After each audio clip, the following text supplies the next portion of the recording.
What happens when evil meets unbreakable will?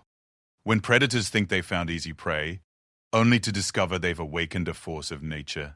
This is the story of a woman who turned her darkest hour into her greatest triumph. 8 men thought they could silence her forever. They were wrong. Dead wrong. In the scorching heat of a summer day, what began as an ordinary moment became an extraordinary battle between human cruelty and unstoppable courage. This isn't just a story about survival. It's about how one woman's refusal to surrender changed everything. How she turned the tables on those who underestimated the power of the human spirit. Some stories end in tragedy. This one ends in justice, and it all started with sand, sweat, and a woman who simply would not die. Sarah Martinez never imagined that taking her usual morning jog through Riverside Park would lead her into the fight of her life. The 28-year-old nurse had been following the same route for 3 years, every Tuesday and Thursday at exactly 6:30 a.m. The path wound through tall pine trees, past a small lake, and along a sandy stretch that reminded her of childhood beach vacations. It was peaceful, quiet, and usually empty at that early hour. That morning felt different from the moment she laced up her running shoes. The air was thick with humidity, unusual for September, and dark clouds gathered on the horizon, threatening rain. Sarah almost stayed home, but her dedication to fitness won out. She had a half marathon coming up in 2 months, and missing training sessions wasn't an option. As she stretched against her car in the empty parking lot, Sarah noticed a van parked at the far end. It seemed out of place, old, white, with tinted windows and rust spots along the bumper. She made a mental note, but didn't think much of it. People came to the park for all kinds of reasons, and it wasn't her business to question everyone's motives. The first mile went smoothly. Sarah found her rhythm, her breathing steady, her mind clearing, as it always did during runs. This was her therapy, her escape from 12-hour shifts at the hospital where she witnessed pain and suffering daily. Running gave her peace, a sense of control in a world that often felt chaotic. She had just passed the 2-mile marker when she heard footsteps behind her, multiple sets of footsteps, getting closer. Sarah glanced over her shoulder and saw 3 men jogging about 50 yards back. They seemed to be gaining ground quickly, which struck her as odd since she maintained a pretty good pace. Instinct told her something was wrong. These weren't regular joggers. They wore heavy boots, jeans, and dark hoodies, completely inappropriate for running. Their formation was too organized, too purposeful. Sarah picked up her pace, her heart rate jumping not from exertion but from growing fear. The sandy stretch was coming up ahead. Normally, Sarah loved this part of her route. The soft ground felt good on her joints, and the open space gave her a clear view of the lake. Today, that openness felt like a trap. No trees to hide behind, no alternate paths, nowhere to run except forward or back. Behind her, the footsteps grew louder. She could hear heavy breathing, whispered words she couldn't make out. Sarah began to run faster, abandoning her steady pace for an all-out sprint. Her lungs burned, but adrenaline pushed her forward. She almost made it to the end of the sandy area when they caught her. The first man tackled her from behind, sending both of them tumbling into the soft sand. Sarah's elbow scraped against something sharp, a buried piece of glass or metal, and blood immediately began to flow. Before she could scream, a second man clamped a dirty hand over her mouth. "Don't make this harder than it has to be," the first man hissed in her ear. He was thin but strong, with hollow cheeks and eyes that held no warmth. His breath smelled of cigarettes and something sour that made Sarah's stomach turn. The third man appeared in her field of vision, pulling rope from a backpack. He was younger than the others, maybe early 20s, with nervous energy that made him fidget constantly. His hands shook as he worked with the rope, but his eyes held the same coldness as his companions. Sarah tried to fight back, thrashing wildly and attempting to bite the hand covering her mouth. The thin man responded by pressing something sharp against her ribs, a knife blade that pricked through her t-shirt and into her skin. "I said don't make this hard," he repeated, pressing the blade deeper until she felt blood begin to trickle down her side. "We're not going to hurt you if you cooperate." It was a lie, and Sarah knew it. She'd worked in emergency rooms long enough to recognize predators. These men hadn't followed her into the woods to rob her or demand money. They had something much worse in mind. The man with the rope finished tying her hands behind her back. The knots were tight, cutting into her wrists and cutting off circulation to her fingers. They forced a gag into her mouth, a piece of cloth that tasted of motor oil and made her want to vomit. That's when she saw them. 5 more men emerging from the tree line like ghosts materializing from shadow. They moved with the confidence of people who had done this before, who had planned and prepared, and knew exactly what they were doing. 8 men total, 8 against 1. The apparent leader was a massive man with graying hair and arms covered in tattoos. Prison tattoos, Sarah realized, the crude kind done with improvised needles and ink. He looked at her like she was an object, not a person, and when he smiled she saw several missing teeth. "Good work, boys," he said, his voice gravelly from years of smoking. "Now let's get her somewhere more private." They dragged her deeper into the woods, away from the jogging path and any chance of rescue. Sarah's mind raced, trying to process what was happening, while simultaneously searching for escape opportunities. Her nurse training kicked in. Stay calm, assess the situation, look for advantages. The men were confident, maybe overconfident. They talked openly among themselves, not bothering to whisper anymore. The leader, who the others called Bull, gave directions like a military commander. "Take her to the clearing, make sure nobody followed us. Check that the shovels are where we left them." Shovels. The word sent ice through Sarah's veins. They weren't just planning to assault her. They were planning to bury her.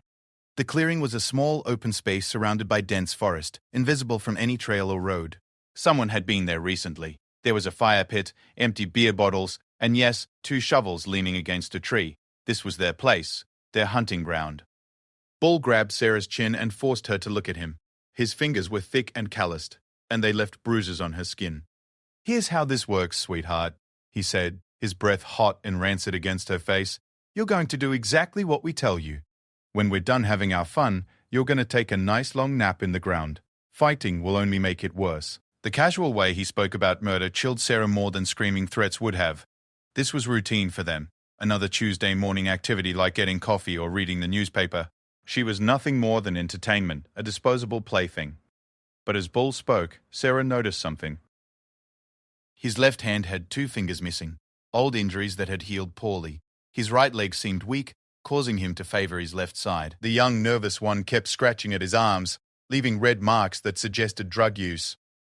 Another man coughed constantly, a deep hack that spoke of serious illness. They weren't invincible. They were predators, yes, but they were also damaged, flawed, vulnerable in their own ways. Sarah had spent years in emergency rooms dealing with violent patients, drug addicts, and people having complete psychological breaks. She'd learned to read body language, to spot weaknesses, to stay calm under pressure. Those skills might be the only thing standing between her and a shallow grave. The men began to spread out around her, forming a loose circle. Bull pulled the knife from the thin man's hand and tested its sharpness against his thumb. A drop of blood appeared, which he wiped on his jeans. "Who wants to go first?" he asked the group. Sarah closed her eyes and began to pray, not for rescue, there was no one coming, but for strength, for endurance, for the chance to make these monsters pay for their cruelty. She didn't know it yet, but her prayers were about to be answered in ways none of them could imagine. The first attack came from the nervous young man with the scratched arms. He approached Sarah with trembling hands and hungry eyes, emboldened by the group but clearly inexperienced.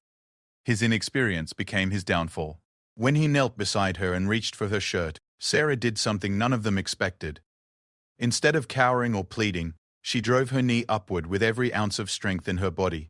The blow connected perfectly with his nose, producing a sickening crack that echoed through the clearing. Blood exploded from his face as he fell backward, screaming and clutching his shattered nose. "She broke it, the bitch broke my nose." Bull's laughter filled the air, cold and cruel. "Looks like we got ourselves a fighter, boys. Even better." But Sarah had just bought herself something invaluable. Information. She now knew these men expected easy victims, women who would submit out of fear. They weren't prepared for resistance, especially not organized, calculated resistance. The thin man who had first tackled her stepped forward next, anger blazing in his hollow eyes. "Hold her down!" he snarled to the others. "I'll show her what happens to girls who fight back." 3 men moved to pin her arms and legs, while the thin man positioned himself over her. This was Sarah's second opportunity, and she took it without hesitation. As soon as his face came close enough, she bit down on his ear with the ferocity of a wild animal. Her teeth sank deep, tearing through cartilage and flesh.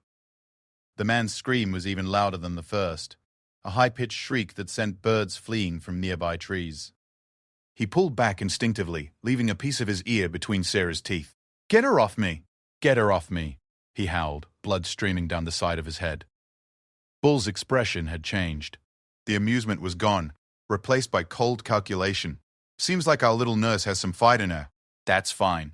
Breaking spirits is half the fun. He nodded to two of the larger men. Tommy, Dale, show her what happens to women who bite.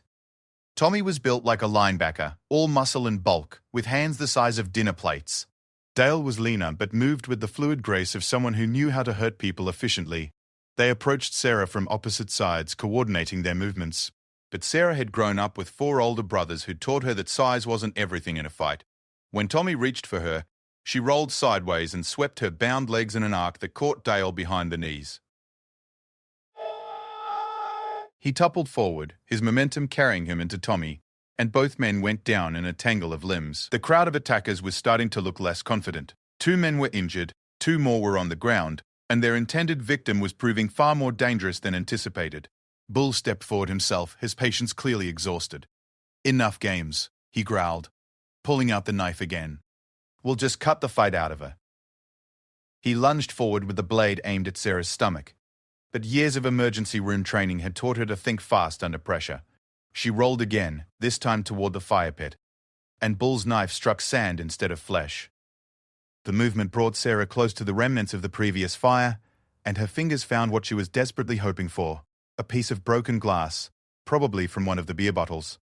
With her hands still tied behind her back, she managed to position the glass against the ropes binding her wrists. Bull was getting up from his failed knife attack, cursing and spitting sand, when Sarah made her move.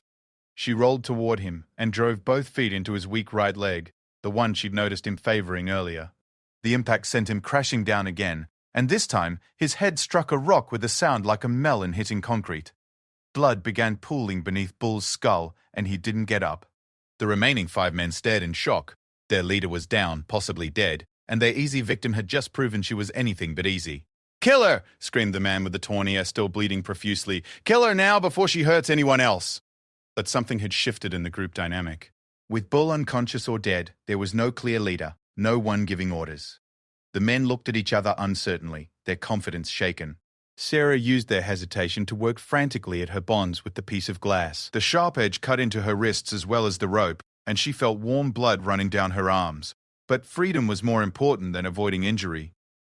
The ropes parted just as 3 of the men decided to rush her simultaneously.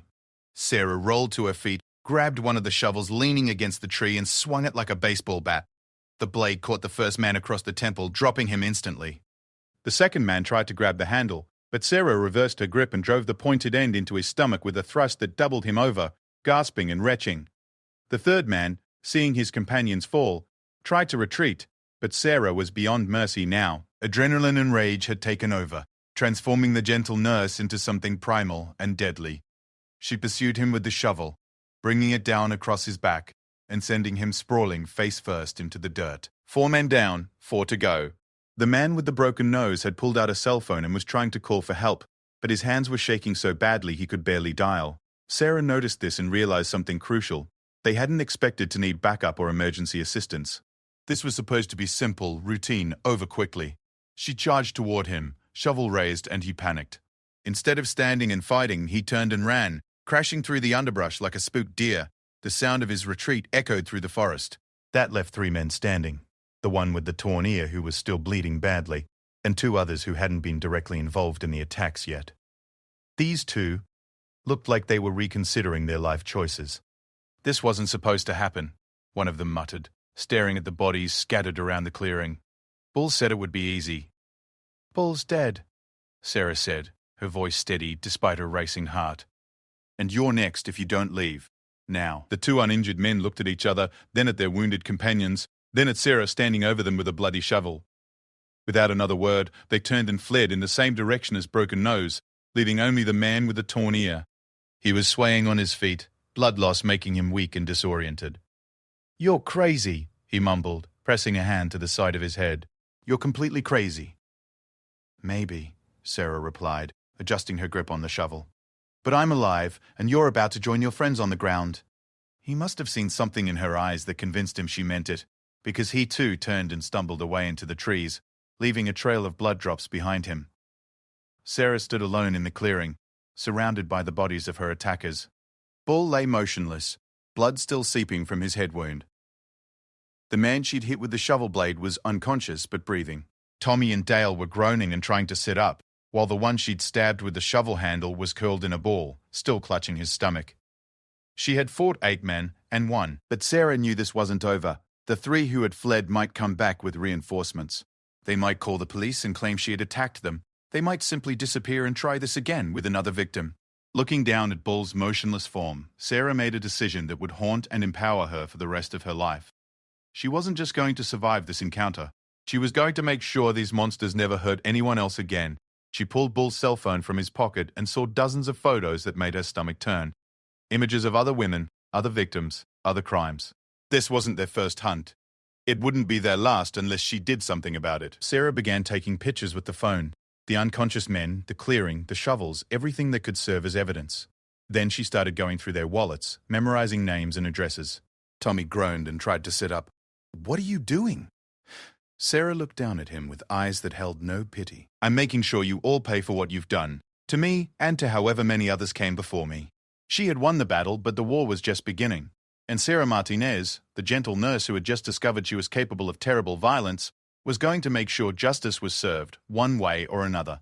Sarah's hands trembled as she scrolled through Bull's phone, each image more horrifying than the last. 20, type 1. She counted them carefully, memorizing faces, noting details. Some photos were taken in this same clearing. Others showed different locations: a basement, an abandoned warehouse, the back of the white van she'd seen in the parking lot. These men weren't just opportunistic predators. They were organized killers who had been hunting women for months, maybe years. And according to the timestamps on the photos, their last victim had been taken just 3 weeks ago. Tommy was trying to crawl away, leaving a trail of blood in the sand. Sarah watched him for a moment, calculating. He was one of the bigger ones, one who had been eager to show her what happens to women who bite. Now he was whimpering like a child, begging for mercy he had never intended to give. "Please," he gasped. "I need a hospital." "I think you punctured something internal." Sarah knelt beside him, her nursing instincts warring with her rage. She could see he was right. Blood was seeping through his shirt in a pattern that suggested serious abdominal injury. Part of her, the part trained to heal, wanted to help him, but a larger part remembered his hands reaching for her, remembered the casual way Bull had talked about burying her alive. "Where are the others?" she asked, her voice clinical and cold. "The women in these photos, where are their bodies?" Tommy's eyes widened. "What photos? I don't know about any photos." His face went white as he recognized what she was looking at. Those aren't..." He stopped, realizing any explanation would only make things worse. 23 women, Sarah said quietly. 23 daughters, sisters, mothers. Where are they buried, Tommy? He started crying then, great heaving sobs that shook his whole body. "I never killed nobody. That was all Bull. He made us help, but I never killed nobody." Sarah felt something cold settle in her stomach. "Help with what, Tommy? Help bury them? Help carry the bodies? Help dig the graves?" "It wasn't supposed to be like this," he whispered. "Bull said it was just for fun, just to scare them. But then things went too far, and he said we couldn't let them go because they'd seen our faces." The implications hit Sarah like a physical blow. These men had been killing women to avoid identification, which meant they had never intended to let her live, regardless of whether she fought back or submitted. She stood up and looked around the clearing with new eyes. The fire pit wasn't just for warmth, it was for destroying evidence. The shovels weren't just tools, they were grave markers for 23 murdered women. Dale was starting to regain consciousness, groaning and holding his head where the shovel had connected. Sarah moved to him next, Bull's phone still in her hand. "Dale," she said, her voice carrying the authority she used with difficult patience in the ER. "I know you're awake. We need to talk." He opened his eyes and immediately tried to scramble backward when he saw her standing over him. "Stay away from me, you crazy bitch. Tell me about the women in these photos," Sarah continued calmly. "Start with the most recent one, the blonde girl with the butterfly tattoo." Dale's face went through a series of expressions, confusion, recognition, and finally terror as he realized what she was holding. "You can't prove anything," he said, but his voice lacked conviction. "Those could be fake, or from anywhere, or the metadata shows." "They were taken with this phone," Sarah interrupted. "GPS coordinates. Dates. Times. Everything the police will need to connect you to 23 murders. She was bluffing about the metadata, but Dale didn't know that. His shoulders sagged as the fight went out of him. "It was never supposed to go that far," he said, echoing Tommy's words. "Bull said we were just having some fun, teaching stuck-up women a lesson."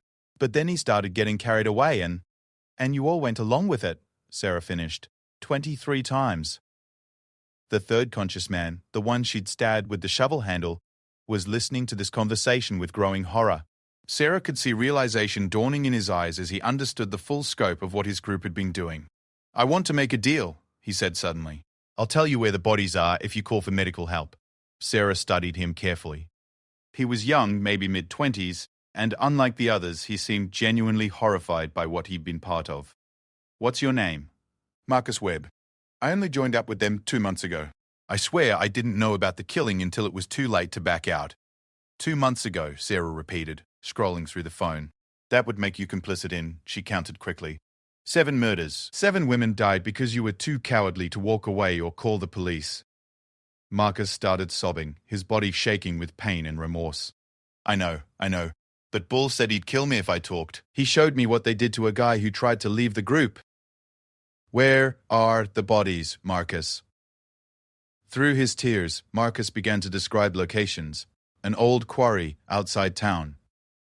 A construction site where the foundations hadn't been poured yet. A stretch of forest where they dug a mass grave. As he talked, Sarah used Bull's phone to record everything, building a case that no lawyer would be able to defend against. Bull himself was still unconscious, his breathing shallow and irregular. Sarah checked his pulse with professional detachment, weak but stable. He would live, which was important. Dead, he was just a victim. Alive, he was a witness to his own crimes. She heard sirens in the distance. Someone must have reported the sounds of fighting, or maybe one of the men who fled had finally worked up the courage to call for help. Either way, Sarah needed to act fast. She gathered all the evidence she could find, the photos on Bull's phone, wallets and identification from the unconscious men, even some jewelry that probably belonged to previous victims. Then she positioned herself near the edge of the clearing, shovel in hand, looking every inch the victim who had fought back against overwhelming odds. When the police arrived, they found a scene that looked like a battlefield. 4 men down, 1 woman standing, and enough evidence to solve 24 missing persons cases. The lead detective, a weathered woman named Captain Rodriguez, surveyed the scene with professional amazement. "Ma'am, are you injured? Do you need medical attention?" Her clothes were torn and bloody, her wrists were cut from the glass she'd used to free herself, and she probably had a dozen minor injuries from the fight.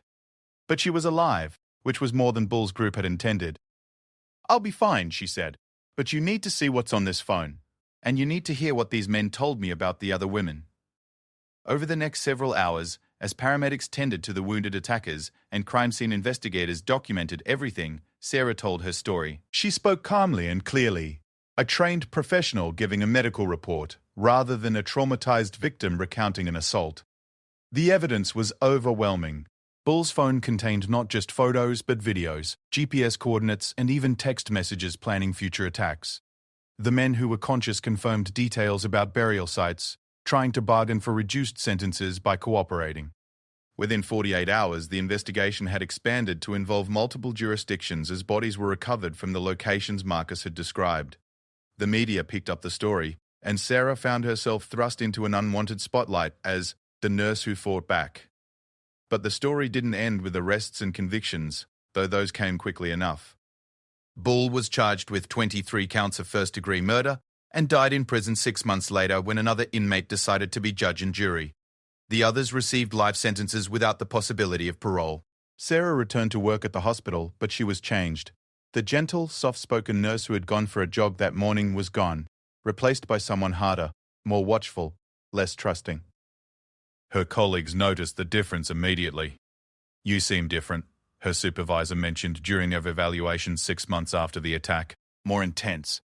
Sarah considered this. She was more intense. She had learned something about herself that morning in the clearing, that when pushed to the absolute limit, she was capable of terrible violence. It was a knowledge that both empowered and haunted her. She began volunteering at a women's shelter, teaching self-defense classes based not on martial arts theory, but on her real-world experience of fighting for her life. Her students learned practical techniques, how to use improvised weapons, how to exploit an attacker's physical weaknesses, How to turn panic into focused aggression. The most important thing, she would tell each new class, is to never give up. Never assume you're beaten. Never stop fighting until you're either free or dead. Her story became legend in law enforcement circles, studied in police academies, and FBI training courses as an example of how victims could turn the tables on predators. But Sarah herself rarely spoke publicly about what had happened. The nightmares came and went. Some nights she dreamed of sand and blood and the sound of breaking bones. Other nights she dreamed of the 23 women whose photos she'd seen, wondering if any of them could have survived if they'd been given the same chance she'd had. 3 years later, Sarah received a letter from one of her self-defense students. The woman had been attacked in a parking garage but had remembered Sarah's lessons about targeting vulnerable areas and using whatever weapons were available. She'd fought back successfully, and her attacker was now in prison. "You saved my life," the letter concluded. "Not just by teaching me to fight, but by showing me that it was possible to win." Sarah kept that letter in her desk drawer at work, next to commendations from the police department and thank you notes from the families of Bull's victims. They were reminders of what she'd learned that terrible morning. That evil exists in the world, but it isn't invincible. Sometimes, if you refuse to surrender, if you fight with everything you have and a little bit more, even the worst monsters can be defeated. And sometimes, the buried don't stay buried. They rise up with dirt in their fingernails and fire in their hearts, ready to make sure the world knows exactly what kind of monsters walk among us. Sarah Martinez had tried to be buried in the sand that day. Instead, she buried 8 men's futures and saved countless lives in the process. That, she reflected on quiet nights when the memories came calling, was probably the most important thing she'd ever done.